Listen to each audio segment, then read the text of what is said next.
10টা মেরে তারপরে হুমায়ুন কবির মরবে। এই মমতা ব্যানার্জির সরকার তার লোম ছিঁড়তে পারে। 10 জনকে আগে কবরে পুঁতবো, তারপরে হুমায়ুন কবির কবর। মুর্শিদাবাদ, এটা মুর্শিদাবাদের মাটিতে দাদাগিরি করলে পুঁতে দেবো অর্জুন সিংকে, একদম আস্ত পুঁতে দেবো।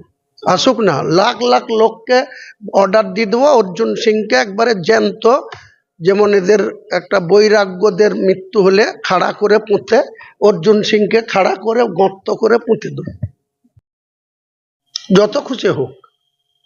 ওরকম তো ওই একজন কোরআন নিয়ে ওই একজন বিজেপির অসীম সরকার 100টা এফআইআর হয়েছিল। এই মমতা ব্যানার্জির সরকার তার লোম ছিঁড়তে পারেনি। তো আমার বিরুদ্ধে 1000 এফআইআর হোক। বাবরি মসজিদ আমার ট্রাস্টির নামে খরিদ করা জায়গায় করছি, কারো ক্ষমতা থাকলে রুখে নেবে, আমার জিন্দেগি চলে যাবে। 10টা মেরে তারপরে হুমায়ুন কবির মরবে।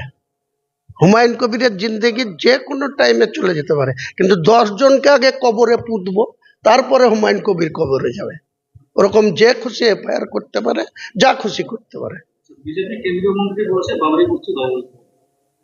কেন্দ্রীয় মন্ত্রী আইন প্রণয়নকারী সদস্য পার্লামেন্টের, ওনাকে আইন ওখানে মেজরিটি আছে, ওনাদের মন্ত্রিসভা থেকে বলুন যে ভারতবর্ষের সংবিধানে কারো মন্দির করা, মসজিদ করা যাবে না, সেটা ওনারা আইন করে যেটা ঘোষণা করুক, তখন ভাবা যাবে।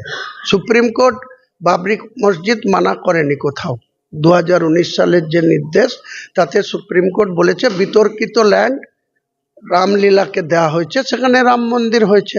তাহলে কেউ যদি তার নিজস্ব ল্যান্ডে, আমার পুত্র সন্তান হলে আমি সাদ্দাম নাম রাখবো, না বাবর নাম রাখবো, না হুমায়ুন নাম রাখবো, না শাহজাহান রাখবো, এটা আমার বিষয়। कौन बोलने वाला है जो योगी आदित्यनाथ मुझे बोलेंगे?